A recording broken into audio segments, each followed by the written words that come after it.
একটি প্রত্যন্ত গ্রামের পাশের জঙ্গলে একের পর এক মানুষ খুন হচ্ছে। পুলিশ কেসটা তদন্ত করলেও গ্রামবাসীদের ধারণা এই কাজটা করছে দেবতা নিজেই, কারণ পাপের ঘরা পূর্ণ হয়েছে। অন্যদিকে একজন প্রাক্তন পুলিশ অফিসারও এই কেসগুলোর সাথে জড়িয়ে পড়ে। যে পুলিশ অফিসারের নিজের জীবনেরই রয়েছে ভয়ঙ্কর এক অতীত। সেই জঙ্গলের রহস্য কি প্রাক্তন সেই পুলিশ অফিসার সমাধান করতে পেরেছিল, নাকি গ্রামবাসীদের কথাই সত্যি ছিল যে দেবতাই এই খুনগুলো করছে? শেষ পর্যন্ত কি হয়েছিল, এই মৃত্যুগুলোর পেছনের কারণ কি ছিল, শেষটা জানলে চমকে উঠবেন। তো ভিডিও পুরোটা দেখার অনুরোধ রইল। সাসপেন্স, টুইস্ট আর অসাধারণ মিস্ট্রিতে ভরা তেলুগু ওয়েব সিরিজ হারিকাথা সম্ভবমের সিজন 1 আজ এক্সপ্লেন করতে যাচ্ছি। তো hi guys, welcome to my channel. ফিল্মের গল্প, এমন নতুন আর অসাধারণ সব মুভি আর ওয়েব সিরিজের এক্সপ্লোরেশন বাংলা দেখতে চাইলে চ্যানেলটিকে সাবস্ক্রাইব করে রাখতে পারেন। ওয়েব সিরিজের শুরুতেই 1982 সালের একটি ঘটনা দেখানো হয়, যেখানে আদালতে ছোট্ট একটি বাচ্চার কেস চলছিল। কেস ফাইলটা পড়ার পরে জজ দেখতে পায় এই ছোট্ট বাচ্চাটি একজন লোককে নির্মমভাবে খুন করেছে। তখন জজ বাচ্চাটিকে জিজ্ঞেস করে, তুমি এমনটা কেন করেছ? কিন্তু বাচ্চাটি সেখানে ঠায় দাঁড়িয়ে থাকে। যখনই জজ বিরক্ত হয়ে সেই কেসের রায় দিতে যাবে, ঠিক তখনই বাচ্চাটা বলতে থাকে, মানুষের মধ্যে এতটা ভেদাভেদ কেন? জজ কথাটা শুনে থেমে যায়, কিন্তু শিবার বিরুদ্ধে যেহেতু সব প্রমাণ পাওয়া গিয়েছিল, তাই শিবাকে 14 বছরের কারাদণ্ড দেওয়া হয়। আর শিবা যেহেতু একজন নাবালক, তাই তাকে জুবেনাইল সেন্টারে পাঠিয়ে দেওয়া হয়। কিন্তু শিবাকে যখন জুবেনাইল সেন্টারে নিয়ে যাওয়া হচ্ছিল পুলিশ ভ্যানে, তখন সেখানে একজন কনস্টেবল ভ্যানে থাকা আরও 2জন কনস্টেবলের সাথে কথা বলছিল। কিন্তু কথা বলতে বলতে সেই কনস্টেবলের পা একটার সময় বারবার শিবার গায়ে লাগছিল। এটা দেখে শিবা বিরক্ত হয় এবং তার দিকে তাকিয়ে থাকে। সেই কনস্টেবলও এটা দেখে প্রচণ্ড রেগে যায়। শিবাকে তুচ্ছ তাচ্ছিল্যের সাথে জিজ্ঞেস করে, এভাবে তাকিয়ে আছিস কেন? তুই জজকে জিজ্ঞেস করছিলি না যে মানুষের মধ্যে এত ভেদাভেদ কেন? তোদের মতো ছোট জাতের মানুষদের আমাদের পায়ের নিচে থাকারই যোগ্য, এটা নিয়ে আবার এত প্রশ্ন কিসের? এতে প্রচণ্ড রেগে যায় শিবা। একটা সময় সেই কনস্টেবলের হাতে থাকা গানের চাকু দিয়েই কনস্টেবলকে সেখানেই মেরে ফেলে। এরপরে ঘটনা চলে যায় বিশাখাপত্তনমে 8 বছর পরে, অর্থাৎ 1990 সালে। পুলিশ অফিসার রবি এসপির সাথে কথা বলছিল, যেখানে বলা হচ্ছিল তার সেলে একজন কয়েদি রয়েছে, যাকে তাকেই হ্যান্ডওভার করতে হবে, কারণ এসপি আজকে একটা ফ্যামিলি ফাংশনে চলে যাবে, তাই সেখানে আসতে পারবে না সে। তখনই থানায় রবির স্ত্রী প্রিয়া চলে আসে। আজকে তার জন্মদিন ছিল, আর কাজের জন্য রবি বাসায় যেতে পারছিল না, তাই জন্য প্রিয়া সবার জন্য খাবার নিয়ে থানায় চলে আসে। আর সেখানে তারা গল্প করতে থাকে। রবি সবাইকে খাবার দিতে বলে, এমনকি কয়েদিকেও। তখনই রবির আরও একজন বন্ধু ভারত তাকে কল করে। ভারত এবং স্বাতি তাদের সাথে কথা বলতে থাকে। আসলে রিসেন্টলি তাদের এঙ্গেজমেন্ট হয়েছে, কিন্তু রবি সেখানে যেতে পারেনি। এই জন্য রবি কথা দেয় কয়েক মাস পরে তাদের যে বিয়ের অনুষ্ঠান হবে, সেখানে অবশ্যই রবি আর প্রিয়া যাবে। এভাবে তারা সেখানে কথা বলতে থাকে। কথা বলতে বলতে ভারত একটা সময় সোয়াতিকে ফোনটা দিয়ে চলে যায়, কারণ তার কাছে কেউ আসছিল। কিছুক্ষণ পরে সোয়াতিও সেখানে ফোনটা রেখেই চলে যায়। ঠিক তখনই দেখা যায় থানার বাইরে কয়েকজন লোক সেই থানায় আক্রমণ করে, তাদের উপরে এলোপাথারি গুলি চালাতে থাকে। আসলে থানার ভেতরে যে কয়েদি ছিল, তাকে ছাড়িয়ে নেয়ার জন্যই এই হামলা করা হয়েছে। যখনই সেই লোকগুলো সেলের দিকে চলে যাচ্ছিল, সেই কয়েদিকে ছাড়ানোর জন্য রবি তাদের সাথে ফাইট করতে থাকে, কারণ এই কয়েদিকে এত সহজেই ছাড়া যাবে না।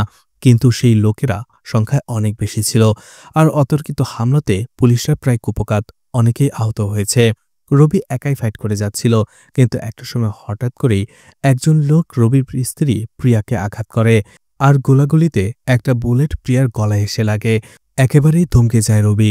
যখনই সে প্রিয়াকে বাঁচাতে আসবে, হঠাৎ করেই দেখা যায় অন্য একজন লোক রবিকেও আক্রমণ করে, আর সেই আঘাতে রবি মাথায় এবং কানে প্রচণ্ড আঘাত পায়, আর সেখানেই নিথর হয়ে পড়ে যায়। সিন শিফট হয়ে যায়। 1 মাস পরের ঘটনা দেখানো হয় আরাকু গ্রাম। পাহাড়ি জঙ্গল দিয়ে চারদিক দিয়ে ঘেরা একটি গ্রাম। সেই গ্রামেরই পানির ট্যাঙ্কের ভেতরে মানুষ কিছু একটা খোঁজাখুঁজি করছে। তখনই সেখানে পুলিশ অফিসার ভারত চলে আসে। একজন কনস্টেবল ভারতকে বলে তারা প্রফেশনালকে ডেকেছে, কারণ সেখান থেকে অনেক বেশি গন্ধ বের হচ্ছিল। তখনই ভারত সেখানে দেখতে পায় লিজাকে, যে ভিডিও রেকর্ড করছিল। ভারত তাকে বলে, আপনি এভাবে ভিডিও রেকর্ড করতে পারেন না। লিজা বলে, আমি একজন জার্নালিস্ট, আর এই জন্যই ভিডিও রেকর্ড করছি। তার আইডি কার্ডটা দেখার পরে ভারত বলে, আপনি একজন ইন্টার্ন, আপনি ভিডিও রেকর্ড করতেই পারেন না। তখনই লিজা বলে, অনেকদিন ধরেই ইন্টার্ন হয়ে আছি, আমাকে একটা ক্রাইম নিউজ কভার করতে দিন, তাহলেই আমি জার্নালিস্ট হতে পারবো। ঠিক তখনই দেখা যায় সেই পানির ট্যাঙ্কি থেকে গলাকাটা একটি ডেড বডি উদ্ধার করেছে। আর এটা দেখে গ্রামবাসী, পুলিশসহ সবাই হতবাক হয়ে যায়। মানুষ এত নৃশংসভাবে কিভাবে খুন করতে পারে? আর দেখা যায় সেখানে একটি নয়, দুটি ডেড বডি ছিল, আর দুটি ডেড বডিরই মাথা কাটা ছিল। এটা দেখে ভারত হতবাক হয়ে যায়। তার টিমকে তাড়াতাড়ি বলে চারপাশটা তন্ন তন্ন করে খুঁজে বেড়াতে, যদি একটা প্রমাণও পাওয়া যায় সেটাও যেন তারা কালেক্ট করে। ঠিক তখনই সেই গ্রামের প্রভাবশালী লোক কেশব সেখানে চলে আসে, কারণ যে দুইজন লোককে খুন করা হয়েছে তারা কেশবেরও লোক, এটা বাকিরা কনফার্ম করেছে। তখনই কেশব সেখানে আসে আর ডেড বডিটা দেখে। ভারত তাকে বলে ইনভেস্টিগেশন চলছে, আপনার কি কারো সন্দেহ রয়েছে? তখন কেশব বলতে থাকে, তোমার যা করার করো, আমার কাজটা আমি করব। কেশব সেখান থেকে চলে যায়। তখন একজন কনস্টেবল এসে ভারতকে বলে মার্ডার ওয়েপন পাওয়া গেছে। সবাই দৌড়ে সেখানে চলে যায় আর দেখা যায় রক্তমাখা একটা কুড়াল গাছের ভিতরে গেঁথে রাখা হয়েছে, আর এটা দিয়েই সে দুইজন লোককে খুন করা হয়েছে। পরদিনই দেখা যায় গ্রামে পঞ্চায়েত বসে, আর সারপঞ্চ সেখানে আসলেই গ্রামবাসীরা বলে যে কুড়াল দিয়ে তাদের খুন করা হয়েছে সেটা কোনো গাছ কাটার কুড়াল নয়, সেটা দেবতার কুড়াল। আর আমাদের মনে হচ্ছে দেবতার অভিশাপ আমাদের এই গ্রামে নেমে এসেছে, আমাদের এখনই পূজা করা দরকার। সেই সারপঞ্চ বলে ঠিক আছে, ব্যবস্থা করো। সেই পূজার ব্যবস্থা করা হয়। সেখানে একজন অন্ধ মহিলার ওপরে দেবতা ভর করে, যে বলতে থাকে এই গ্রামের ওপরে অশনি সংকেত নেমে এসেছে, কারণ দেবতা নারাজ, এই গ্রামের একে একে সবাই মারা যাবে। এটা শুনে গ্রামবাসীরা প্রচণ্ড ভয় পেয়ে যায় আর ভাবতে থাকে কি করে দেবতাকে শান্ত করা যায়। এদিকে লিজাকে দেখা যায় সে গ্রামেই থেকে গেছে, সেই গ্রামের ওপরে ডকুমেন্টারি বানানোর জন্য। সেই গ্রামে রাতের বেলায় একটা অনুষ্ঠান হচ্ছিল, নাটকের অনুষ্ঠান, যেখানে একদল নাটক করছিল। গ্রামবাসীরা সবাই সেখানে এসেছিল। তখনই বাসুর লোক বাসুকে এসে বলে আপনার সময় হয়ে গেছে, সেই মেয়েটা আপনার জন্য অপেক্ষা করছে। কথাটা শুনতেই সে খুশিতে টইটুম্বুর হয়ে যায় আর তাড়াতাড়ি নাটকের অনুষ্ঠান ছেড়ে বাইক নিয়ে চলে যায়। কিন্তু পথমধ্যেই বাইকটা নষ্ট হয়ে যায়। বাসু রেগে গিয়ে সেখানেই বাইকটা রেখে হেঁটেই যেতে শুরু করে, কিন্তু কিছুক্ষণ যাওয়ার পরে জঙ্গলের ভেতরে চারপাশে বাতাস শুরু হয়, আর একটু সামনেই বাসুর সামনে একটা গোলা বিস্ফোরণ হয়। এতে বাসু অনেক ভয় পেয়ে যায়। তখনই গাছের বুক চিরে এক দেবতা বাসুর সামনে এসে দাঁড়ায়, আর এটা দেখে বাসু ভয়ে কাঁপতে থাকে। সেই দেবতা বাসুর পেটের নাড়িভুড়ি চিরে বের করে ফেলছিল। ঠিক ওই সময়টাতে কাশি নামের একজন মদখোর লোক মদ খেয়ে মাতাল হয়ে সেই দিক দিয়ে যাচ্ছিল, কিন্তু হঠাৎ করেই এমন একটা দৃশ্য দেখার পরে সে হতবাক হয়ে তাকিয়ে থাকে আর থরথর করে কাঁপতে থাকে। এদিকে দেখা যায় সেই দেবতা বাসুকে সেখানেই মেরে ফেলে সেখান থেকে চলে যায়। অন্যদিকে এই পুরো দৃশ্য দেখার পরে কাশি সেখানেই অজ্ঞান হয়ে যায় ভয়ে। পরের দিন সকালেই কাশিকে জয়মন্তী নামের একটি মেয়ের কাছে নিয়ে আসা হয় ওষুধ দেওয়ার জন্য। আসলে সবাই ভেবেছিল যে কাশিকে ভূতে ধরেছে অথবা সে পাগল হয়ে গেছে জঙ্গলে ভয়ানক কিছু দেখার পরে। কিন্তু কাশির জ্ঞান ফেরার পরে সে বলতে থাকে সে দেবতাকে দেখেছে, দেবতা তাকে সাক্ষাৎ দিয়েছে। গ্রামবাসীরা যখন কেউ তাকে বিশ্বাস করছিল না সে কোথায় দেখেছে, সেখানে সবাইকে নিয়ে যায়। ঠিক তখনই দেখা যায় সেখানে আগে থেকেই খবর পেয়ে পুলিশ চলে এসেছে। ভারত পুরো জায়গাটাকে ভালো করে দেখে। লোকেরা বলাবলি করছে প্রত্যেক সপ্তাহে গ্রামের জঙ্গলে এক একটি করে লাশ পাওয়া যাচ্ছে, আমাদের গ্রামে হলোটা কি? অন্যদিকে কাশি তার গ্রামবাসীদের নিয়ে সেখানে চলে আসে। কনস্টেবল যমরাজ ভারতকে বলতে থাকে স্যার, আপনার কি মনে হয় এই খুনগুলোর সাথে একটার সাথে আরেকটার সম্পর্ক রয়েছে? ভারত কিছুই বলে না। অন্যদিকে তখনই সেখানে লিজা চলে আসে আর ভারতকে প্রশ্ন করে যে এইভাবে সত্যিটা আপনারা আর কতদিন লুকিয়ে রাখবেন, কেন একের পর এক খুন হচ্ছে? কাশি সেখানে এসে বলতে থাকে এই সবকিছু গড করেছে, দেবতা করেছে, আর দেবতাকে আমি নিজের চোখে দেখেছি। ভারত সেখানে হঠাৎ করেই বাসুর হাতের মধ্যে কিছু পাকা চুলের অংশ খুঁজে পায়, সেটা ভালো করে দেখতে থাকে। এদিকে কাশি ভাবতে থাকে সেটা দেবতার চুল, আর এই জন্য সে ভারতের উপরে হামলা করে। দেখা যায় সেই গ্রামে রবি এবং তার মেয়ে সুইটি আসে ভারত এবং সোয়াতির কাছে বেড়াতে, আর সেখানে আসার পরে পুজো দেখতে পায়। এছাড়া কয়েকজন লোকের কথাও শুনতে পায়। ভারত তখন বলে এটা গ্রাম, তুমি টেনশন করো না, এই ধরনের কিছু হয়। আসলে সেই ঘটনায় রবির স্ত্রী মারা গেলেও রবি বেঁচে যায়। পরদিন সকালবেলা রবি দেখতে পায় তার মেয়ে সুইটি খেলা করছে। সে তার মেয়েকে নিয়ে জঙ্গলের ভেতরে হাঁটতে বের হয়। চারদিকের পরিবেশটা তার খুব ভালো লাগে, কিন্তু হঠাৎ করেই তার কানের ভেতরে তীক্ষ্ণ আওয়াজ আসতে শুরু করে। আসলে সেই ঘটনায় তার কান অনেকটা ড্যামেজ হয়ে গেছে। ছোটখাটো আওয়াজও তার কাছে অনেক বেশি তীক্ষ্ণ মনে হয়। তো সেখানে একটা কুকুর ঘেউ ঘেউ করছিল। এতে সে প্রচণ্ড অসহ্য যন্ত্রণায় চিৎকার করছিল। অন্যদিকে পাহাড়ি ঝর্ণার ভেতরে চৈমন্তী গোসল করছিল। এই চিৎকারের শব্দ চৈমন্তী শুনতে পায়। সে সেখানে চলে আসে আর কুকুরটাকে তাড়িয়ে দেয়। চৈমন্তী রবিকে জিজ্ঞেস করে, তোমার কানে কি সমস্যা? অল্প আওয়াজেই কি তোমার কানে প্রচণ্ড যন্ত্রণা অনুভব হয়? রবি বলে, হ্যাঁ। চৈমন্তী বলে, আমি তোমাকে চিকিৎসা করে দিতে পারি, ঠিক হয়ে যাবে। রবি বলে, এটার কোনো চিকিৎসা নেই। চৈমন্তী বলে, তোমাদের শহরে না থাকতে পারে, কিন্তু জঙ্গলে সব রোগেরই চিকিৎসা রয়েছে। তখন সেখান থেকে একটা জড়িবুটি বানিয়ে সে রবিকে দেয় আর বলে 6 মাস এটা নেয়ার জন্য। তাহলে এভাবে রবির কান ধীরে ধীরে ঠিক হয়ে যাবে, আর ওষুধ শেষ হয়ে গেলে সে আবারও দেবে। এটা বলে হঠাৎ করে চৈমন্তী সেখান থেকে এক প্রকার উধাও হয়ে যায়। বিষয়টি একটু অবাক করে রবিকে। এদিকে রাতের বেলা ভারত এবং রবিকে একসাথে বসে মদ খেতে দেখা যায়। তখনই সেখানে সোয়াতি এবং সুইটি চলে আসে। সুইটি বলে, গ্রামের নাটক হচ্ছে, আমি দেখতে যাব। কিন্তু উচ্চ শব্দ রবির কানে পৌঁছাতো, যার ফলে সে প্রচণ্ড ব্যথা অনুভব করত, তাই যাওয়া হবে না। কিন্তু ভারত বলে, রবি থাকুক, আমরা যাই, এতে সুইটি অনেক খুশি হয়। ভারত সেখান থেকে যাওয়ার আগে রবি তাকে বলে, তুমি, সুইটি এবং সোয়াতি পুরোপুরি একটা পরিবারের মতো মনে হয়। এরপরে ভারত যখন সেখান থেকে চলে যায়, রবি কল্পনা করতে থাকে কিছুদিন আগেই তার ডক্টর বন্ধু তাকে বলেছিল তার মেয়ে সুইটির জন্য নতুন বাবা মা খুঁজে নেওয়ার জন্য। কারণ হচ্ছে রবির হাতে 2 বছরের বেশি সময় নেই।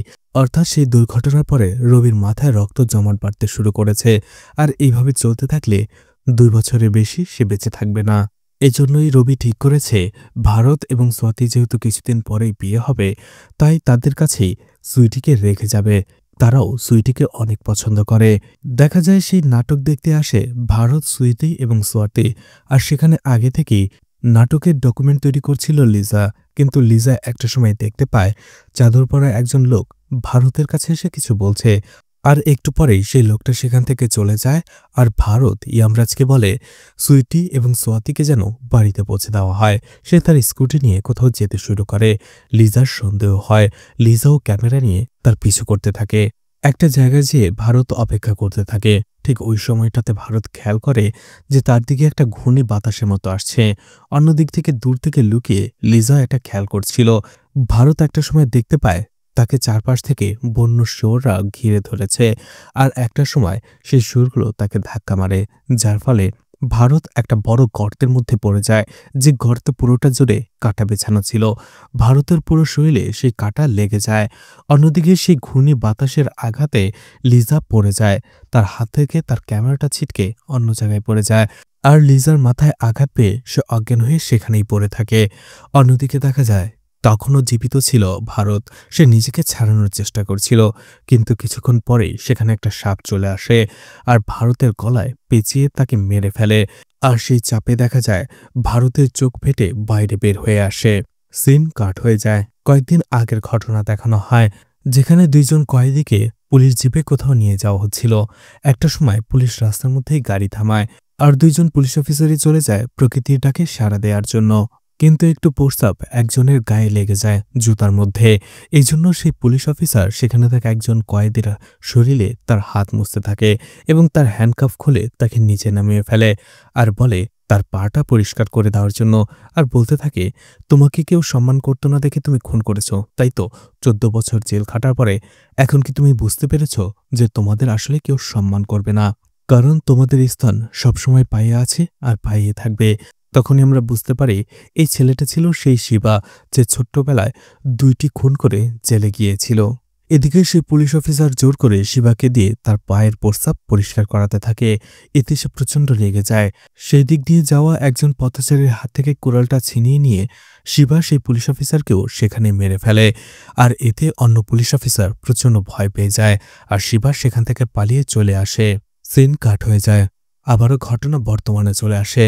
পরদিন সকালবেলাতে রবি তার মেয়েকে নিয়ে ঘটনাস্থলে চলে আসে। আর এই দৃশ্য দেখার পরে সে হতবাক হয়ে যায়। গ্রামবাসীরা বলতে থাকে রাতের বেলা হয়তোবা অন্ধকারে কাউকে দেখতে পায়নি, যার ফলে কোনো জঙ্গলি বা জানোয়ার তাকে ধাক্কা মেরে এই গর্তে ফেলে দিয়েছে। সোয়াতি কান্নায় ভেঙে পড়ে, কারণ 1 সপ্তাহ পরেই তার সাথে ভারতের বিয়ে হওয়ার কথা ছিল। আর তার আগেই এমন একটা দুর্ঘটনা। এদিকে ইয়ামরাজ রবির কাছে আসে আর বলে পোস্টমর্টম রিপোর্ট থেকে ভারতের অ্যালকোহল পাওয়া গেছে। আর সে যে জায়গায় গিয়েছিল সেখানে প্রচণ্ড অন্ধকার ছিল। হয়তোবা সে না দেখেই সেখানে পড়ে গিয়েছে, অথবা কেউ ধাক্কা দিয়েছে, কোনো জঙ্গলি জানোয়ার। এদিকে ছোট্ট মেয়ে সুইটি তার বাবাকে বলছিল, বাবা আমার জন্য এমনটা হয়েছে। আমি যদি কালকে ভারত আঙ্কেলকে নাটক দেখার কথা না বলতাম, নাটক দেখতে না আসতাম, তাহলে হয়তোবা ভারত আঙ্কেল বেঁচে থাকত। রবিও ছোট্ট মেয়ের মুখ থেকে এই কথাটা শুনে অবাক হয়ে যায়। এদিকে রবি গ্রামবাসীদের সাথে ভারতকে নিয়ে কথা বলেছিল। গ্রামবাসীরা সবাই বলছিল ভারত অনেক ভালো একজন পুলিশ অফিসার ছিল। গ্রামবাসীদের সব বিপদ আপদে ভারত এগিয়ে আসত। সে খুবই ভালো একজন মানুষ ছিল। এমন ভালো মানুষকে কেন খুন করা হলো, বা এভাবে তার মৃত্যুটা কেন হলো, এটার দুঃস্বপ্ন দেখতে দেখতে রবি ঘুম থেকে জেগে ওঠে। আর সে শুনতে পায় তার মেয়ে সুইটি ঘুমের মধ্যেও সে বলছে তার জন্যই ভারত আঙ্কেল মারা গেছে। রবি এটা শুনে কাঁদতে থাকে। সে ভাবতে থাকে তার মেয়ের মনে থেকে এই অপরাধ বোধটা তাড়াতে হবে, দূর করতে হবে। পরদিনই সে ইয়ামরাজের সাথে আবারও কথা বলে। ইয়ামরাজ বলে সেদিন নাটক দেখতে দেখতে চাদরে ঢাকা একজন লোক ভারতের কানে কানে কিছু এসে বলে। এরপরে ভারত সেখান থেকে চলে যায়। রবি তখন বলতে থাকে ভারতের মৃত্যুর কারণ খুঁজে বের করতে হবে। এটার কি সত্যি কোনো প্রাকৃতিক মৃত্যু, নাকি কেউ তাকে খুন করেছে? এটা আমাকে খুঁজে বের করতেই হবে। এরপরে রবি এসে দেখা করে চৈমন্তীর সাথে আর বলে সবাই বলাবলি করছে তার বন্ধু ভারতকে জঙ্গলের জঙ্গলি জানোয়ার মেরেছে। এই বিষয়ে তোমার কি মনে হয়? কথা শুনে চৈমন্তী হাসে, বলে এই জঙ্গলে যদি এত জঙ্গলি জানোয়ার থাকতো, তাহলে আমাদের গ্রামের শিকারীরা শিকার করার জন্য এত দূরে অন্য জঙ্গলে কেন যেত? এছাড়া এই গ্রামে এত মানুষ, এই গ্রামের পাশে জঙ্গলে জঙ্গলি জানোয়াররা কেন আসবে এত মানুষের বসতির মধ্যে? আর এই জঙ্গলে যেসব জঙ্গলি জানোয়াররা রয়েছে তারা কোনো কারণ ছাড়া কোনো মানুষের উপরে কখনোই হামলা করবে না। তার মানে নিশ্চয়ই কোনো কারণ রয়েছে। কথাটা বলে আবারও চৈমন্তী উধাও হয়ে যায়। রবি তাকে আশেপাশে আর খুঁজে পায় না। এরপরে রবি সোয়াতির সাথে কথা বলে আর জিজ্ঞেস করে ভারত কোনো বড় কেস ইনভলভ ছিল কিনা। তখন সোয়াতি বলে না, আর আপনি তো ভারতকে চেনেনি, ও খুবই ফ্রেন্ডলি ছিল সবার সাথে, আর ছোটখাটো কেস নিয়েই থাকতো, বড় কোনো কেসে সে ইনভলভ ছিল না। রবি আবারও গ্রামবাসীদের সাথে কথা বলতে থাকে। সবারই একটাই কথা, যদি দেবতাই ভারতকে মারে তাহলে কেন মারল? কারণ ভারত তো খুবই ভালো একজন মানুষ ছিল। এই গ্রামবাসীদের সব দুঃখ বিপদ আপদে সে পাশে দাঁড়িয়েছে। এদিকে রামানকে দেখা যায় সে দিক দিয়ে যাচ্ছিল। গ্রামবাসীরা তাকে জিজ্ঞেস করে তাদের পরবর্তী নাটক কবে হবে, আর গ্রামে যে খুনগুলো হচ্ছে এর পেছনে কি সত্যি দেবতা রয়েছে? রামান তাদের বলে এগুলোতে আসলে কোনো ভিত্তি নেই। ঠিক তখনই দেখা যায় সরপঞ্চের পক্ষ থেকে গ্রামবাসীদের জানিয়ে দেওয়া হয় রাতের বেলা কেউ জঙ্গলে যাবে না, কোনো অবস্থাতেই না। দিনের পর দিন একের পর এক গ্রামে যেভাবে খুন হচ্ছে এটা বন্ধ করতে হবে, আর এই জন্য তাদের সবাইকে ঐক্যবদ্ধ হয়ে থাকতে হবে, আর এই বিপদ মোকাবেলা করতে হবে। কিন্তু পরদিনই দেখা যায় সেই সারপঞ্চের লাশই বিশাল গাছের মধ্যে ঝুলছিল। আর লাশ নামানোর পরে দেখা যায় সেই সারপঞ্চের বুকের ভেতরে বড় একটা রড ঢুকিয়ে তাকে ঝুলিয়ে রাখা হয়েছিল। তখন গ্রামবাসীরা বলাবলি করতে থাকে আমরা জঙ্গলে যাচ্ছি না বলে এখন দেবতা গ্রামে এসে মারা শুরু করেছে। কথাটা শুনে রেগে যায় রবি আর বলে আমিও দেবতাতে বিশ্বাস করি, কিন্তু এই খুনগুলো কোনো দেবতা করছে না, এদেরকে নিশ্চয়ই কেউ খুন করেছে। কিন্তু গ্রামবাসীরা সেটা মানতেই নারাজ। রবি তখন ইয়ামরাজকে বলে এই ধরনের যত ঘটনা আগে ঘটেছে, অর্থাৎ যত খুন হয়েছে, সব খুনের ফাইল আমাকে এনে দাও। এদিকেই সেই রাতে লিজা অজ্ঞান হয়ে গিয়েছিল। তাকে আসলে চৈমন্তী নিয়ে এসেছিল এবং তার চিকিৎসা করছিল। সে এখনও জ্ঞান ফিরে পায়নি। এদিকে সব কেসগুলো ভালো করে দেখে রবি, আর সে ইয়ামরাজকে জিজ্ঞেস করে যে এই সব কেসগুলোর মধ্যে কমন পয়েন্ট কি? ইয়ামরাজ বলে শুধু তারা সবাই এই গ্রামে থাকত, এছাড়া কোনো কমন পয়েন্টই তো আমি খুঁজে পাচ্ছি না। রবি ভাবতে থাকে আর বলে নিশ্চয়ই কোনো কমন পয়েন্ট রয়েছে, আমরা নিশ্চয়ই কিছু মিস করছি। তখনই একজন মহিলা আসে আর বলে তার হাজব্যান্ডের মৃত্যুর সার্টিফিকেট দেওয়ার জন্য ব্যাংকের অফিসাররা চাইছে। সেখানে সে নিজের দুঃখ প্রকাশ করতে থাকে আর বলে আমি তার সাথে সবসময় ঝগড়া করতাম, আর এই জন্য সেই দিন রাতেও আমার সাথে ঝগড়া করে সে নাটক দেখতে চলে গিয়েছিল। নাটক দেখতে না গেলে হয়তো তার মৃত্যুটা হতো না। তখনই রবির মেয়ের সেই কথাটা তার মনে পড়ে, যে বলেছিল ভারতও নাটক দেখতে না গেলে মারা যেত না। তখনই রবির মনে প্রশ্ন জাগে এর আগেও যারা মারা গেছে তারা কি সবাই নাটক দেখতে গিয়েছিল? এই ব্যাপারে ইনকোয়ারি করতে থাকে সে এবং জানতে পারে হ্যাঁ, যারা যারা মারা গেছে তারা সবাই মারা যাওয়ার আগে নাটক দেখতে গিয়েছিল। তখন রবি ইয়ামরাজকে জিজ্ঞেস করে এই গ্রামে কয়টি গ্রুপ নাটক করে? ইয়ামরাজ বলে, একটি গ্রুপ, সেটা হচ্ছে রামানার গ্রুপ। রবি বলতে থাকে, যারা যারা খুন হয়েছে এই গ্রামে ভারতসহ, তার প্রত্যেকেই রামানার নাটক দেখতে গিয়েছিল এবং নাটকের সময় একটা সময় অর্ধেক পথেই তারা কোথাও যায়, আর যাওয়ার সময় হঠাৎ করেই তাদের এই মৃত্যুটা হয়। আমি নিশ্চিত এর সাথে রামানাই জড়িত। তখনই রেগে রবি রিয়ামরাজকে নিয়ে রামানার বাড়িতে চলে আসে। তখনই সে যাকে জিজ্ঞেস করে যে তোমার নাটক দেখার সাথে সাথেই তাদের মৃত্যু হয়েছে, তুমি তাদের কেন খুন করছো? রামানা বলে, এটা আপনি কি বলছেন? তখন রবি বলে, যারা মারা গেছে প্রত্যেকে তোমার নাটক দেখতে এসেছিল, আর নাটক দেখার মাঝেই তারা কোথাও চলে যায় আর তাদের মৃত্যু হয়। প্রত্যেকের বেলায় একই ঘটনা, সেম প্যাটার্ন, কি করে হলো? তখন রামান বলে, কেউ যদি মন্দিরে এসে মারা যায় তাহলে কি আপনি সেই দেবতার দোষ দেবেন? আমার নাটক দেখতে আসে এবং আমরা স্টেজে থাকি, আমরা জানতেই পারি না কে কে আমাদের নাটক দেখতে এসেছে আর কে আসেনি। তখনই দেখা যায় রামানার একটি মাইক খারাপ হয়ে যায়, সেটা বাজতে থাকলে প্রচণ্ড বিকট আওয়াজ হয়, যার ফলে প্রচণ্ড ব্যথা অনুভব করে রবি এবং সে নিজেকে পানির ভেতরে ডুবিয়ে রাখে। একটা সময় যখন সে উঠে দাঁড়ায় তখন রামানা বলতে থাকে, আসলে আমরা যখন নাটক করি স্টেজে অনেক লাইট আমাদের মুখে পড়ে, সামনে কে দাঁড়িয়ে আছে আমরা কিচ্ছু জানি না, শুধুমাত্র হাততালির শব্দ শুনে বুঝতে পারি যে সবাই আমাদের নাটক দেখছে। আর যারা নাটক দেখতে আসে তারা আমাদের কাছে দেবতার মতো, আর আমরা আমাদের দেবতাকে কেন খুন করব? আপনার যদি সন্দেহ হয় কালকেও আমাদের একটা নাটক রয়েছে, সেখানে চলে আসুন, তাহলেই সব প্রমাণ পেয়ে যাবেন। সিন কাট হয়ে যায়, আবারও কয়েকদিন আগের ঘটনা দেখানো হয়, যেখানে সেই শিবা জেল থেকে পালিয়ে আসার পরে একের পর এক লোকদের খুন করছিল। সেই লোকগুলো তার থেকে পালানোর অনেক চেষ্টা করে, কিন্তু শিবা প্রত্যেকে খুঁজে বের করে নির্মমভাবে খুন করে ফেলে। এরপরে আবার সিন কাট হয়ে যায় আর বর্তমানে চলে আসে, যেখানে কেশব সহ আরও কয়েকজন লোক গ্রামে ঘটে যাওয়া এই খুনগুলো নিয়ে কথা বলছে। তখন তারা অনেকেই কেশবকে জিজ্ঞেস করে এর পরের শিকার কে হতে পারে। তখন কেশব বলতে থাকে, আমি যতটুকু আন্দাজ করতে পেরেছি, আমার আন্দাজ যদি সঠিক হয় এর পরের পালাটা হচ্ছে ডোরার। এটা শুনে সবাই ভয় পেয়ে যায় আর বলে, তাহলে আমরা পুলিশকে খবর দিতে পারি। কেশব বলে, পুলিশ কি করবে? পুলিশ তো শুধুমাত্র নির্দোষ লোকদের হয়রানি করবে। এদিকে রামানের পরবর্তী নাটক দেখতে চলে আসে রবি। সেখানে ইয়ামরাজ রবিকে বলে, স্যার আপনি শুধু শুধু এদের সন্দেহ করছেন, এরা নাটক করে, এরা কিভাবে এত ভয়ঙ্করভাবে মানুষ খুন করতে পারে?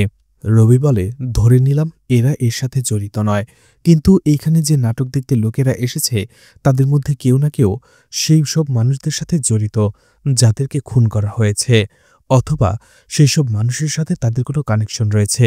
তুমি আমাকে এদের পরিচয় ধীরে ধীরে বলতে শুরু করো।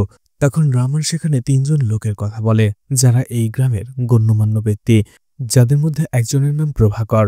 ইয়ামরাজ বলতে থাকে, এই প্রভাকরের সাথে কেশবের অনেক ঝগড়া কফি স্টেট নিয়ে। এরপরে বামান রাজু নামের একজন লোককে দেখানো হয়।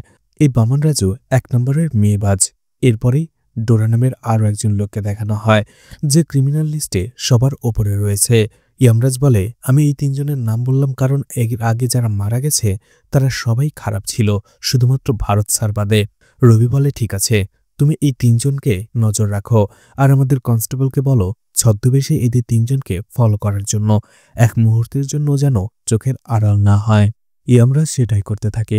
এরপরেই দেখা যায় নাটকের ভিন্ন ভিন্ন সময়ে তারা 3জন উঠে সেখান থেকে চলে যায়, আর পুলিশ কনস্টেবলরাও ছদ্মবেশে তাদের ফলো করতে থাকে। সেখানের মধ্যে 2জন নিরাপদে বাড়ি পৌঁছে যায়, কিন্তু একটু পরেই ইয়ামরাজ ওয়্যারলেসে রবিকে জানায় ডোরা মিসিং, তাকে সে ফলো করছিল কিন্তু একটা সময় হারিয়ে ফেলেছে। তাড়াতাড়ি রবি সেখানে চলে যায়। রবি সেখানে পৌঁছানোর পরে ইয়ামরাজকে জিজ্ঞেস করে ডোরাকে সে কোন দিক দিয়ে যেতে দেখেছে। ইয়ামরাজ দেখিয়ে দেয় ঘন জঙ্গলের ভেতর অন্ধকারেই দৌড়াতে শুরু করে রবি। ইয়ামরাজ তাকে বাধা দেয়, কিন্তু রবি কথা শোনে না। কিন্তু কিছুক্ষণ ভেতরে ঢোকার পরেই রবি দেখতে পায় ডোরা কারোর সামনে হাত জোর করে বসে রয়েছে, আর সামনেই একজন বিশালাকৃতির লোক ছাতার মতো কিছু একটা নিয়ে দাঁড়িয়ে রয়েছে। ডোরা তাকে হাত জোর করে কিছু একটা বলছিল, আর সেই লোকটা তাকে 3 পা সামনে আসতে বলে। ডোরা ভয়ে ভয়ে বলে সে আসছে। যখনই ডোরা 3 পা সামনে চলে যায়, রবি তাকে থামার জন্য চিৎকার করে ডাকে। ঠিক ওই সময়টাতে ডোরা দেখতে পায় তার উপরে বিশাল এক গাছের গুঁড়ি পড়ে, আর সেখানেই ডোরার দেহটা ছিন্নভিন্ন হয়ে যায়। ডোরার এই অবস্থা দেখে একটা সময় রবি সেখানে বমি করে দেওয়ার উপক্রম হয়, আর এই ফাঁকে সেখানে থাকা সেই লোকটা পালিয়ে যায়। সেখানে রবি আশেপাশটা খুঁজেও কিছু দেখতে পায় না, কিন্তু হঠাৎ করেই তার চোখ পড়ে লিজার ফেলে রাখা সেই ক্যামেরাটা। কারণ লিজা সেদিন অজ্ঞান হয়ে যাওয়ার পরে তার ক্যামেরাটা সেখানেই পড়েছিল, যেটা রবির হাতে এসে পড়ে। এইদিকে সেই ইয়ামরাজ এই ঘটনাটাকে আবারও দেবতার ঘটনা বলে গ্রামে প্রচার করতে থাকে, আর গ্রামবাসীরাও এটা নিয়ে কথা বলতে থাকে। এদিকে কেশব টেনশনে পড়ে যায়, কারণ সে যেটা ভেবেছিল সেটাই হয়েছে। কারণ সে ধারণা করেছিল এরপরে ডোরা মারা যাবে, আর সেটাই হয়েছে। ডোরার খুনের পরে রবি আবারও নতুন করে কেসগুলো ইনভেস্টিগেশন করতে থাকে, কিন্তু কোনো কুলকিনার করতে পারছিল না। তখনই সেখানে ইয়ামরাজ আসা পরে লিজার ক্যামেরাটা দেখে আর চিনে ফেলে, আর বলে এটা সেই নিউজ রিপোর্টার মেয়েটার ক্যামেরা। রবি বলে সেই মেয়ে লিজা এখন কোথায়? ইয়ামরাজ বলে ভারত স্যার মারা যাওয়ার পর থেকে তাকেও আর দেখা যায়নি। এরপরে ইয়ামরাজের কাছ থেকে তথ্য নিয়ে সে লিসার অফিসে ফোন করে, আর সেখান থেকে জানতে পারে লিসা এই গ্রামে এসেছিল একটা ডকুমেন্টারি বানানোর জন্য, কিন্তু গত 1 সপ্তাহ ধরে তার সাথে কোনো যোগাযোগ করা যায়নি। রবি আসলে সেই ক্যামেরাটা দিয়ে কিছুই করতে পারছিল না, কারণ সেটার ভেতরে যে ক্যাসেটটা ছিল সেটা মিসিং ছিল। আর এইদিকে দেখা যায় ঠিক ওই সময়টাতে লিজার জ্ঞান ফেরে। এরপরেই রবি রামান এবং তার নাটকের টিমকে থানায় নিয়ে আসে, তাদের টর্চার করতে থাকে। রামানকে বলতে থাকে এর আগে গ্রামে যত মানুষ মারা গেছে তারা সবাই ক্রিমিনাল, বুঝলাম তারা অপরাধ করেছে, কিন্তু ভারতের কি দোষ ছিল? আমরা দুজনেই অনাথ ছিলাম, ছোটবেলা থেকেই বন্ধুর মতো বড় হয়েছি, ভাইয়ের মতো। কিন্তু তখনই সেখানে সেই থানার নতুন পুলিশ অফিসার অজয় চলে আসে। আসলে ভারত মারা যাওয়ার পরে থানা খালিই ছিল, যার ফলে এতদিন রবি সেটা ব্যবহার করে। অজয় চলে আসার পরে সব ঘটনা বুঝতে পারে। এরপরে সে রবিকে বলে আপনি এখন আর পুলিশ অফিসার নন, তাই এইভাবে কাউকে থানায় এনে ইন্টারোগেশন করতে পারেন না। সে রামান এবং তার নাটকের টিমকে ছেড়ে দেয়। এতে রবি হতাশ হয়ে পড়ে। এরপরেই ভারত যে জায়গায় মারা গিয়েছিল সেখানে চলে আসে আর মদ খেতে থাকে। অন্যদিকে লিজাও সেই জায়গাটায় চলে আসে। লিজা আসলে সেখানে তার ক্যামেরাটা খুঁজে বেড়াচ্ছিল। ঠিক তখনই খুঁজতে খুঁজতে সেখানে সে তার ক্যামেরার ক্যাসেটটা খুঁজে পায়। আসলে সেই দিন ক্যামেরাটা হুট করে হাত থেকে পড়ে গিয়ে সেটার ভেতর থেকে ক্যাসেটটা ছিটকে পড়ে যায়। লিজা সেটা নিয়ে নেয়। অন্যদিকে মদ খেতে খেতে রবি বলছিল ভারত তোকে যেই মারুক না কেন আমি তাকে খুন করবই, সে গড বা দেবতাই হোক না কেন। এই কথা শোনার পরে লিজা সেখান থেকে চলে যায়। এরপরেই রবি আবারও রামানের বাড়িতে চলে আসে, আর রামান সেখানে আসার পরেই রবি তাকে বলে আমি তাকে দেখেছি, আমার 1 ফুট দূরত্বে ছিল, একটুর জন্য ধরতে পারেনি। সে লম্বা চওড়া রয়েছে, তার গায়ের রং ফর্সা, কিন্তু সে হয়তোবা তোমাদের এখানে নেই, কিন্তু সে তোমাদেরই একজন।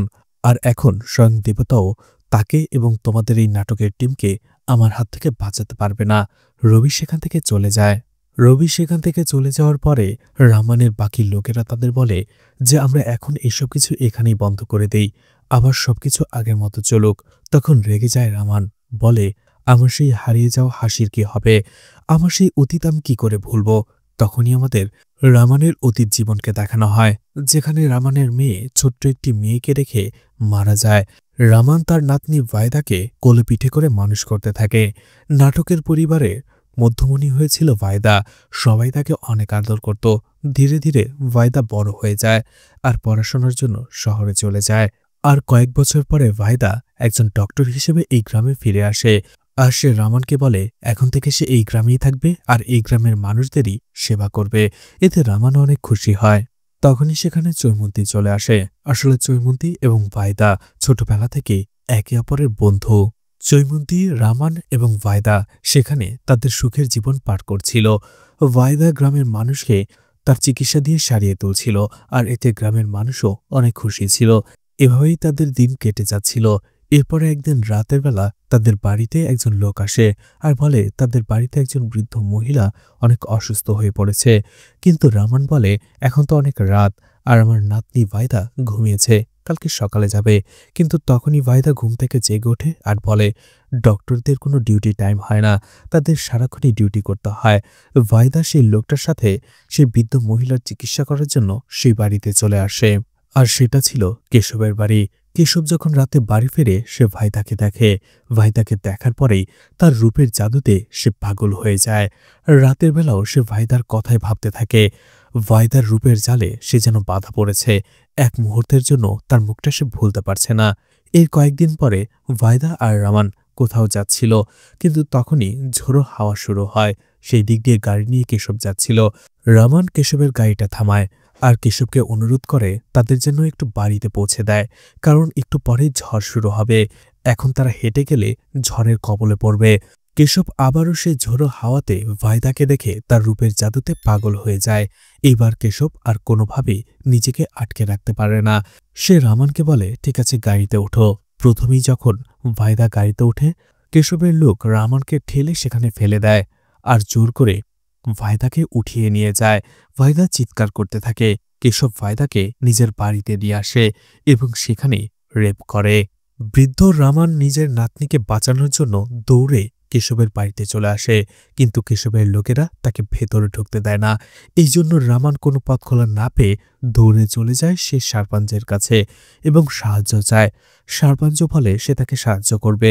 সে তাকে নিয়ে কেশবের বাড়িতে চলে আসে আর বলে, তুমি এখানেই থাকো, আমি কেশবকে এখনই উচিত শিক্ষা দিচ্ছি আর ভাইদাকে নিয়ে আসছি। সে রামানকে নিচের তলায় রেখে উপরের তলায় চলে যায় এবং কেশবকে জিজ্ঞেস করে, তুমি এত সাহস কি করে পেলে? তখনই কেশব ভাইদার নগ্ন শরীরটাকে সেই সারপাঞ্চকে দেখায় আর বলে, চাইলে তুমিও নিতে পারো, তুমি এত ভালো অভিনয় করো যে তোমার নাটক করা দরকার ছিল। অর্থাৎ সেই সারপাঞ্চও কেশবের সাথে মিলিত ছিল। কেশব সেখান থেকে চলে যাওয়ার পরে সেই সারপাঞ্চ ভাইদার সাথে একই কাজ করে, অর্থাৎ তাকে রেপ করে। এদিকে রামান অনেকক্ষণ দাঁড়িয়ে থেকে কেউ না আসলে সে নিজেই ওপরের তলায় চলে আসে, কিন্তু সেখানে রামান কাউকেই দেখতে পায় না। তখনই সে জানালা দিয়ে দেখতে পায় পেছনের দরজা দিয়ে ভাইদাকে তারা তুলে নিয়ে যাচ্ছে গাড়িতে করে। এটা দেখে সে আবারও কাঁদতে শুরু করে আর সেই গাড়ির পেছনে দৌড়াতে শুরু করে, কিন্তু বৃদ্ধ রামান নিজের শরীরের সবটুকু শক্তি দিয়ে দৌড়েও সেই গাড়িটিকে ধরতে পারে না আর একটা সময় সেখানেই পড়ে যায় অসুস্থ হয়ে। এরপরেই দেখা যায় সেই সারপাঞ্চ গাড়িতে করে ভাইদাকে অন্য একটি বাড়িতে নিয়ে এসেছিল, যেখানে সেই গ্রামের আরও অনেক প্রভাবশালী লোকেরা ছিল, ডোরাদের মতো লোকেরা, আর তারা সবাই একের পর এক ভাইদাকে রেপ করে। ভাইদাকে নির্মমভাবে শারীরিক নির্যাতন করার পরে নিজেদের লালসা মেটানোর পরে রামানের বাড়ির সামনেই ফেলে রেখে যায়। মৃত্যুর যন্ত্রণায় ছটফট করা ভাইদা রামানকে বলতে থাকে, আমার মৃত্যুর খবরটা কাউকে জানতে দিও না। কেউ যদি একবার জেনে যায় এই গ্রামে একজন ডক্টর আসার পরে তার এই করুণ পরিণতি হয়েছিল, তাহলে এই গ্রামে আর কখনো কোনো ডাক্তার আসতে চাইবে না। গ্রামের কিছু নরপশু এবং কালপ্রিটের জন্য পুরো গ্রামের মানুষ শাস্তি ভোগ করতে পারে না। আমাকে কথা দাও, আমার মৃত্যুর খবরটা তুমি কাউকে জানতে দেবে না। মৃত্যুর সময় রামান নিজের নাতনিকে কথা দেয়। একটু পরে ভাইদা মারা যায়। সেখানে সবাই কান্নায় ভেঙে পড়ে।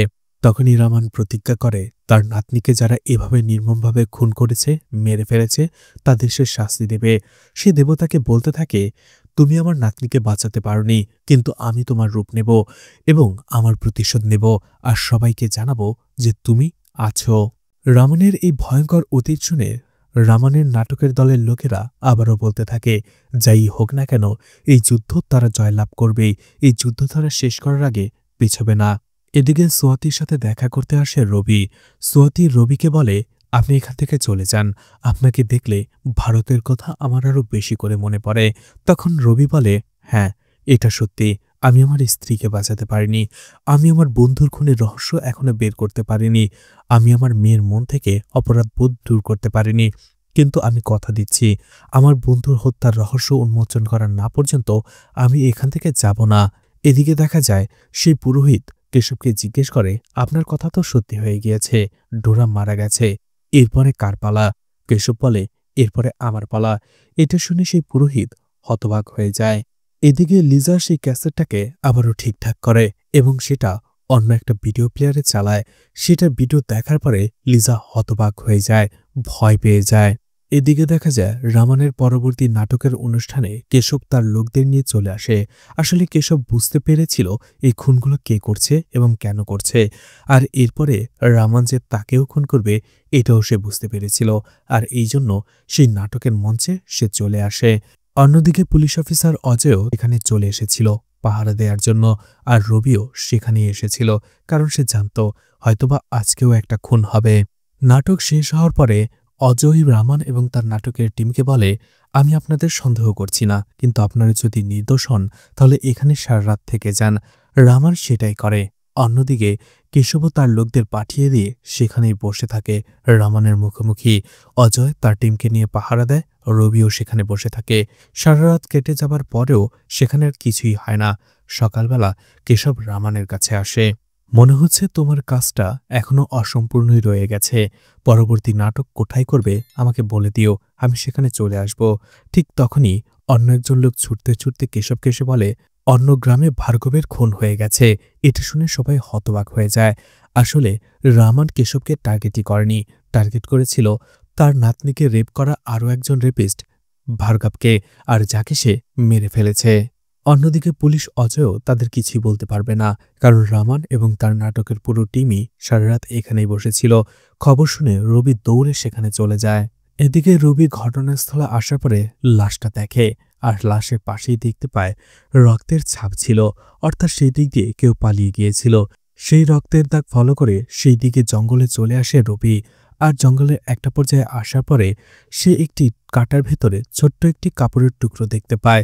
সে বুঝতে পারে এখান দিয়ে যখন কেউ দৌড়ে গিয়েছিল, হয়তোবা কাটায় লেগে কাপড়ের টুকরোটুকু ছিঁড়ে গেছে।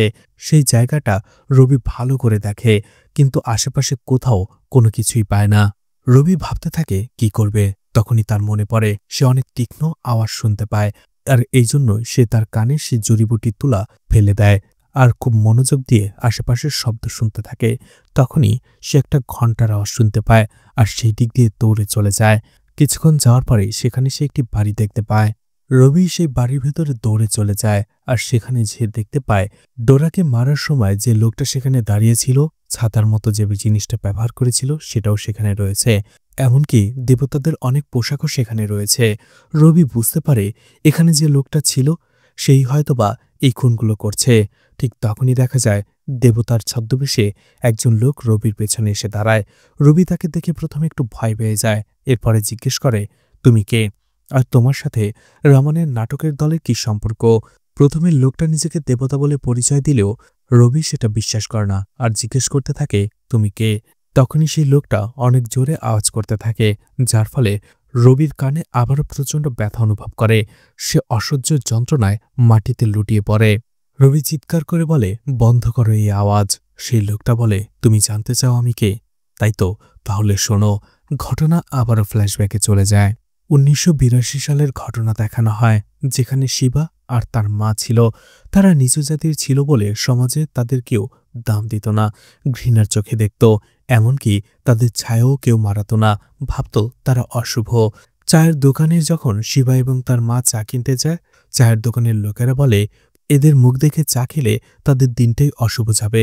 সেই চায়ের দোকানেরওয়ালা লোকটা তাদের তুচ্ছ-তাচ্ছিল্যের সাথে এক কাপ চা দিয়ে সেখান থেকে চলে যেতে বলে। এমনকি তাদের হাত থেকে পয়সা পর্যন্ত নেয় না। শিবার মা একজন কামার ছিল, কিন্তু সে চাইত না তার ছেলেও তার মতো হোক। এজন্য সে তাকে স্কুলে ভর্তি করিয়ে দেয় এবং সে দেবতার কাছে প্রার্থনা করে যেন তার ছেলের সামনে তাকে কেউ অপমান না করে। এদিকে শিবার মা দেখতে পায় তারা নিচু জাতি বলে শিবার সাথে কেউ খেলছে না, আর এই জন্য শিবার মনকে খুশি করার জন্য শিবার মাই তার সাথে খেলতে থাকে। আসলে শিবার মা এবং শিবা ছাড়া তাদের আর এই পৃথিবীতে কেউ ছিল না। এদিকে একজন লোকের সাথে শিবা আর তার মা কথা বলে। শিবা সেখানে তাকে জিজ্ঞেস করে, মানুষের মধ্যে এত ভেদাভেদ কেন? তখন সেই লোকটা বলে, এটা তো দেবতাই বলতে পারবে। তখনই রাতের বেলা সে বিড়বিড় করতে থাকে ঘুমের ভেতরে যে আমি দেবতাকে জিজ্ঞেস করব যে মানুষের মধ্যে এত ভেদাভেদ কেন। এটা ঘুম থেকে জেগে শিবার মা শুনতে পায়, আর এতে তার অনেক কষ্ট হয়। আর এই জন্য রাতের বেলা সে শিবাকে গোসল করিয়ে গ্রামের ভেতরে নিয়ে আসে এবং মন্দিরের ভেতরে লুকিয়ে প্রবেশ করিয়ে দেয়। প্রথমবারের মতো শিবা যখন দেবতাকে দেখে অনেক খুশি হয়ে যায়, আর একটার সময় খুশিতে সে মন্দিরের ঘণ্টা বাজিয়ে দেয়। এতে সেখানকার লোকেরা জেগে যায়, আর শিবা সেখানে দৌড়ে পালিয়ে চলে আসে। পরের দিন দেখা যায় শিবা আবারও স্কুলে চলে আসে। টিচার যখন একটা প্রশ্ন করে শিবা হাত তোলে যে সে সেটা পারবে, কিন্তু সেই শিক্ষক তাকে এমনিতেই নিচে বসিয়ে রেখেছিল।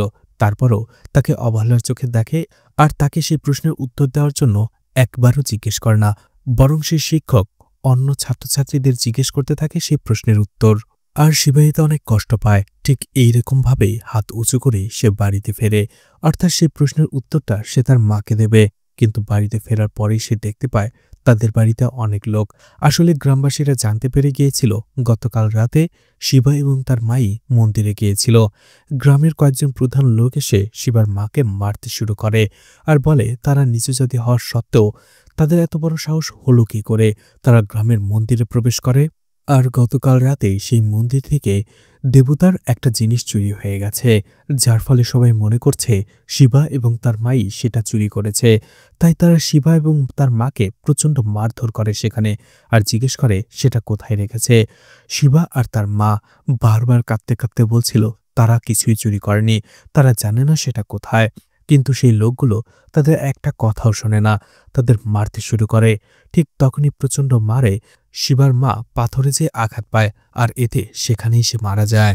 শিবার মা মারা যাওয়ার পরেও সেই লোকগুলোর প্রাণে একটু মায়া আসে না, বরঞ্চ একজন বলতে থাকে সেই মহিলার কাপড় খুলে দেখার জন্য যে সেটা কোথাও লুকিয়ে রেখেছে কিনা সেই স্বর্ণের গহনাটি। এতে শিবা প্রচণ্ড রেগে যায়, আর তখনই শিবা সেই লোকটাকে মারতে শুরু করে। শিবার মা ছোটবেলাতেই শিবাকে লাঠি চালানো শিখিয়েছিল, সেই লাঠি দিয়ে সেই লোকটাকে মারে, আর একটা সময় হাতুড়ি দিয়ে লোকটার মাথায় একের পর এক আঘাত করতে করতে তাকে সেখানেই নির্মমভাবে খুন করে ফেলে। আর এটা দেখার পরে গ্রামবাসীরা হতবাক হয়ে যায়। আর সেই কেসেই শিবার জেল হয়েছিল, যেটা ওয়েব সিরিজের শুরুতে দেখানো হয়েছিল। ঘটনা বর্তমানে চলে আসে। শিবা রবিকে বলতে থাকে আমরা কোথায় জন্মগ্রহণ করব এটা তো আমাদের হাতে নেই, সৃষ্টিকর্তার হাতে রয়েছে। আমাদের হাতে থাকলে আমরা সবাই রাজার ঘরে জন্মাতাম, তাহলে কেউ আমাদের মতো কেন জন্মাবে? তাহলে আমাদের দোষটা কোথায়? সমাজে আমাদের কেন এত অবহেলার শিকার হতে হবে? আর এই জন্যই আমি তাদের মেরে ফেলেছি। রবি বলে ঠিক আছে, তোমার মাকে যারা খুন করেছে তুমি তাদের মেরে ফেলেছ, তুমিও তো তাদের মতোই হয়ে গেলে। আর তুমি তো সৃষ্টিকর্তাকে ঘৃণা করো, কারণ সে তোমাকে এইভাবে জন্মগ্রহণ করিয়েছে। তাহলে কেন এখন তুমি দেবতার ছদ্মবেশ নিয়ে এদেরকে খুন করছো? তখন শিবা বলতে থাকে কারণ সেই দেবতা একবার আমাকে কষ্ট দেয়নি, দুইবার কষ্ট দিয়েছে। শিবা বলতে থাকে জেল থেকে বের হওয়ার পরে আমি সেই গ্রাম থেকে চলে আসি, আর আমার মাকে যারা মেরেছিল, আমার মায়ের মৃত্যুর জন্য যারা দায়ী ছিল, আমি তাদের সবাইকে একে একে খুন করেছি। আর এরপরে আমি নিরুদ্দেশ্যের উদ্দেশ্যে রওনা হই। আমার জীবনের আর কোনো আশাই বাকি ছিল না। সে শুধু চাইছিল সে দেবতার সাথে কথা বলবে, জিজ্ঞেস করবে কেন তাদের নিচু জাতি হিসেবে দুনিয়াতে পাঠিয়েছে। এভাবেই চলতে চলতে একটা সময় সে অজ্ঞান হয়ে গিয়েছিল, আর জ্ঞান ফেরার পরেই দেখতে পায় রামান এবং তার নাটকের দল তাকে জাগিয়ে তুলেছে। আর তাদের মধ্যে একজন শুনতে পেয়েছিল ঘোরের মধ্যে শিবা বলছিল সে দেবতার সাথে কথা বলতে চায়। রামান তাকে জিজ্ঞেস করে তুমি এমনটা কেন চাও? শিবা সবকিছু খুলে বলে। রামান তখন বলে দেবতার সাথে কথা বলতে চাইলে তাকে ঘৃণা করে নয়, তাকে ভালোবেসে তার সাথে কথা বলতে হবে। আর সেই থেকে শিবা রামানের নাটকের দলের সাথেই থেকে গিয়েছিল। এরপরেই একদিন তার সাথে দেখা হয় ভাইদার। ভাইদা আর শিবার মধ্যে খুব ভালো একটা সম্পর্ক গড়ে ওঠে।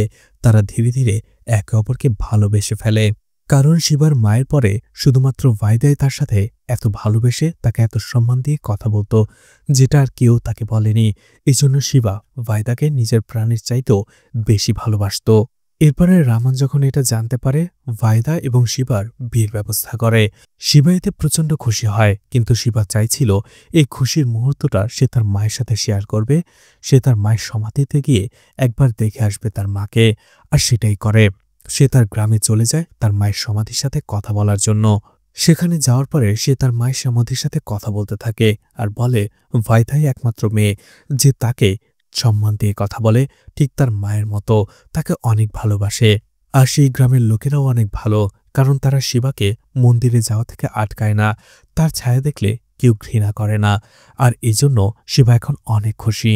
কিন্তু এরপরে শিবা যখন গ্রামে ফেরে, তখনই ভাইদার সেই করুণ পরিণতি সে নিজের চোখে দেখে।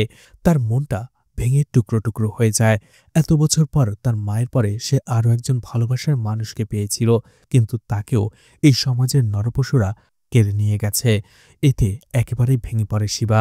এরপরে রামান যখন বলে সে তার নাতনি হত্যার প্রতিশোধ নেবে, তখন শিবা বলে হ্যাঁ, সেও তার ভালোবাসার হত্যার প্রতিশোধ নেবে। আর দেবতা সেজেই মানুষকে বিশ্বাস করবে যে অপরাধ করলে, পাপ কাজ করলে তাদের মরতে হবে। আর সেখানে শিবা, চৈমন্তী সহ বাকি সবাই রাজি হয়ে যায় যে তারা ভাইদা হত্যার প্রতিশোধ নেবে। এরপরেই শিবা একের পর এক খুন করে যারা ভাইদাকে রেপ করেছিল বা তার সাথে জড়িত ছিল। আর এভাবেই তারা ভাইদা হত্যার প্রতিশোধ নিচ্ছিল। আর সেই প্রতিশোধ পূর্ণ করার শুধুমাত্র একজনই বাকি রয়েছে, যাকে মারার পরে তাদের এই প্রতিশোধ পূর্ণ হবে। তখন রবি বলতে থাকে, বুঝলাম, তোমরা সবাইকে খুন করেছ যারা ভাইদাকে রেপ করেছে, কিন্তু ভারতকে কেন মারলে? ওকে কেন মারলে? তখন শিবা বলে, তুমি নিজেও জানো না ও কি করেছে। এরপরেই শিবা সেখান থেকে চলে যায়। কিছুক্ষণ পরে সেখানে চৈমন্তী চলে আসে আর রবির জ্ঞান ফেরায়।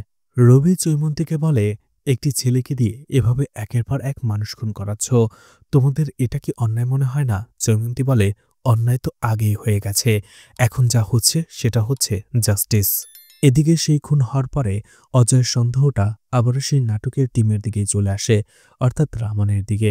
আর সে আবারও ইনভেস্টিগেশন করতে থাকে। ঠিক তখনই সেখানে রবি চলে আসে আর অজয়কে বলতে থাকে যে কে খুনগুলো করেছে। কিন্তু অজয় নিশ্চিত হয়ে গিয়েছিল যে রামানই এই খুনের সাথে সরাসরি সম্পৃক্ত। রবি বলতে থাকে রামান এই খুনগুলো করেনি, আর এরপরে কিভাবে খুন হবে সেটাও সে বলতে পারে। কিন্তু অজয় তার কোনো কথাই শোনে না, সেখান থেকে চলে যায়। এদিকে লিজা অন্য একটি গ্রামে চলে গিয়েছিল। সেই গ্রাম থেকে ক্যাসেটটা নিয়ে সে আবারও সেই গ্রামে ফিরে আসছিল। একটা লোকের স্কুটিতে চড়ে সেই গ্রামে সে আসতে থাকে। অন্যদিকে রামান এবং তার নাটকের টিম কেশবকে খুন করার প্ল্যান করতে থাকে। এদিকে রবি চলে আসে রামানের কাছে আর বলে, একজন নাট্যকার হয়েও খুনের এমন মাস্টার প্ল্যান করা সত্যি অবাকের বিষয়।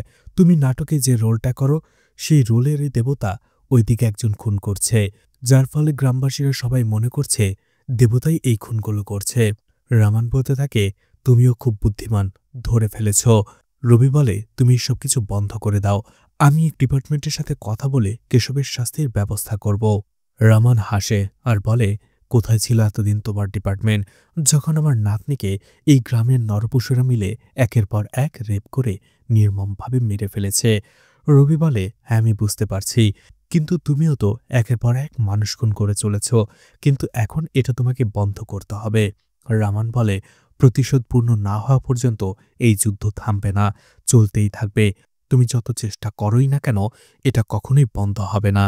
রবি বলতে থাকে, আমি তোমাকে এখানে থামাতে এসেছি আর থামিয়েই ছাড়ব, আর আমার প্রশ্নের উত্তর আমি নিয়েই যাব। এদিকে অজয় পুরো কেসটা ক্র্যাক করে ফেলেছিল, যে কেন খুন করছে, কিভাবে খুন করছে, এর পেছনের কারণ কি, সবকিছু।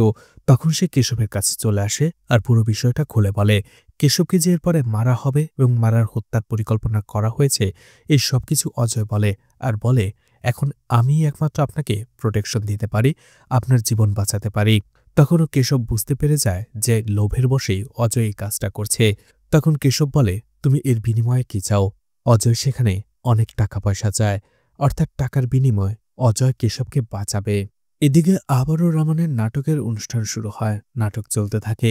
রবি, কেশব এবং অজয় তিনজনই সেখানে উপস্থিত ছিল। রামান কেশবের দিকে তাকিয়ে তাকিয়ে নাটক করছিল। ঠিক ওই সময়টাতে হঠাৎ করে পেছন থেকে এসে আক্রমণ করে শিবা। কিন্তু অজয় আগেই সাবধান ছিল, যার ফলে সেই আক্রমণ থেকে সে কেশবকে বাঁচিয়ে নেয়। অন্যদিকে শিবার ওপরে পুলিশ আক্রমণ করতে শুরু করে, কিন্তু ইয়ামরাজ তাদের আটকায় আর বলে, কেশবের পাপের ঘরা পূর্ণ হয়েছে, ওকে মরতে দাও। কিন্তু অজয় শিবার পিছু করতে থাকে, তাকে ধরার চেষ্টা করে, আর রবিও তাদের পিছু চলে আসে। অজয় যখন শিবাকে ধরতে পারছিল না, একটা সময় তাকে গুলি করে বসে। এদিকে রবি চিৎকার করে বলছিল গুলি না করার জন্য, কিন্তু অজয় পরপর 2 বার গুলি করে। অন্যদিকে গুলির শব্দ শুনে রামান বুঝে যায় হয়তো শিবাকেই গুলি করা হয়েছে। সেও ভেঙে পড়ে। এদিকে অজয় ভাবে সে বেঁচে গিয়েছে আর কেশবকেও বাঁচিয়ে নিয়েছে। ঠিক ওই সময়টাতে অজয়ের উপরে হামলা করে চৈমন্তী, কিন্তু তাকে রবি আটকে ফেলে, কারণ চৈমন্তী অজয়কে মেরে ফেলতে চাইছিল। রবি চৈমন্তীকে বলে, এভাবে আইন নিজের হাতে তুলে নিও না। সে চৈমন্তীকে আটকে রাখে। ঠিক ওই সময়টাতে দেখা যায় আহত শিবা আবারও অজয়ের উপরে হামলা করে, আর একটা সময় তাকে সেখানে কামড়েই মেরে ফেলে। আর মারা যাবার আগে শিবা রবিকে বলতে থাকে, আমি আমার প্রতিশোধ পূর্ণ করতে পারলাম না, কেশব এখনও জীবিত, যে ভাইদাকে রেপ করার মূল আসামি। তোমারও তো একটা মেয়ে রয়েছে, তোমার মেয়েকে এই পৃথিবীর সমস্ত নরপশুদের হাত থেকে বাঁচিয়ে রেখো। এদিকে রামান একেবারে ভেঙে পড়ে, কারণ যে শিবা তাদের হয়ে প্রতিশোধ নিচ্ছিল সেই মারা গেছে। এখন তার নাতনি হত্যার প্রতিশোধ কে নেবে? এভাবেই তার নাটকের পরিবার নিয়ে সে গ্রাম ছেড়ে চলে যাচ্ছিল। অন্যদিকে কেশব গ্রাম থেকে বের হয়, কিন্তু তার বাবা তাকে বলে লোক নিয়ে যাওয়ার জন্য। কেশব বলে, এখন আর ভয় কিসের? যে দেবতা মারত সে তো নিজেই মারা গেছে। রামান তার নাটকের দল নিয়ে গ্রাম ছেড়ে চলে যাচ্ছিল, আর ঠিক ওই সময়টাতে কেশবও বাইক নিয়ে কোথাও যাচ্ছিল। ঠিক তখনই ঘোড়া দিয়ে একজন লোক এসে কেশবের গলায় চাকু চালিয়ে দেয়, আর এতে তার মাথাটা আলাদা হয়ে রামানের গরুর গায়ের সামনে যেয়ে পড়ে। আর এতে গ্রামবাসীরা অনেক খুশি হয়, আবারও বলতে থাকে যে সৃষ্টিকর্তা আছে। আসলে গ্রামবাসীরা জানত কেশব অত্যাচারী, তার পাপের ঘরা পূর্ণ হয়েছে, কিন্তু কেউ ভয়ে মুখ খুলতে পারত না। যার ফলে তার এইরকম মৃত্যুতে গ্রামবাসীরা সবাই খুশি হয়, আর রামানও অনেক বেশি খুশি হয়। আর তখনই দেখা যায় ঘোড়া দিয়ে যে লোকটি এসে কেশবকে খুন করে সে আর কেউ নয়, রবি। আর অন্যদিকে রবি তার ছোট্ট মেয়ে সুইটিকে রামানের নাটকের দলের সাথে পাঠিয়ে দিয়েছে, আর রামান তাকে নতুন বায়দা হিসেবে গড়ে তুলবে। আসলে রবির হাতে যেহেতু বেশি সময় ছিল না, তাই সে তার মেয়ে সুইটিকে রামানের নাটকের দলের সাথে পাঠিয়ে দেয়, আর বলে তাদের হয়ে প্রতিশোধ রবি নিয়ে দেবে। কারণ রবি বুঝতে পেরেছিল কেশব একটা নরপশু, তার শাস্তি পাওয়া উচিত, আর সেই জন্যই রবি এই কাজটা করে। দেখা যায় সবকিছু হয়ে যাওয়ার পরে রবির সাথে চিউমন্তী দেখা করে আর বলে, আপনি গ্রামের মানুষদের আবারও বিশ্বাস করিয়েছেন সৃষ্টিকর্তা দেবতা আছে, আর এটাই গ্রামবাসীর জন্য ভালো হয়েছে, সবার জন্য ভালো হয়েছে। আপনি যেটা করেছেন সেটা সবার ভালোর জন্যই হয়েছে, কিন্তু আমার মনে হয় এখনও আপনি কিছু খুঁজে বেড়াচ্ছেন। সেটা কি? তখনই ভারতের ছবি দেখানো হয়, অর্থাৎ ভারতে কেন খুন করা হয়েছিল। আর শিবা মারা যাওয়ার আগে রবিকে বলেছিল সে ভারতকে মারতে গিয়েছিল, তাকে সে ফেলেও দিয়েছিল, কিন্তু ভারতকে সে পুরোপুরি মারতে পারেনি। তাহলে ভারতকে কে মারল?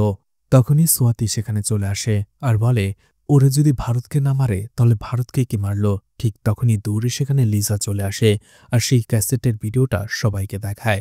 পুরো ভিডিও দেখার পরে তারা হতবাক হয়ে যায়, কারণ সেখানে সত্যি একটা সাপ এসেছিল, আর সাপটাই এসে ভারতকে মেরে ফেলেছে।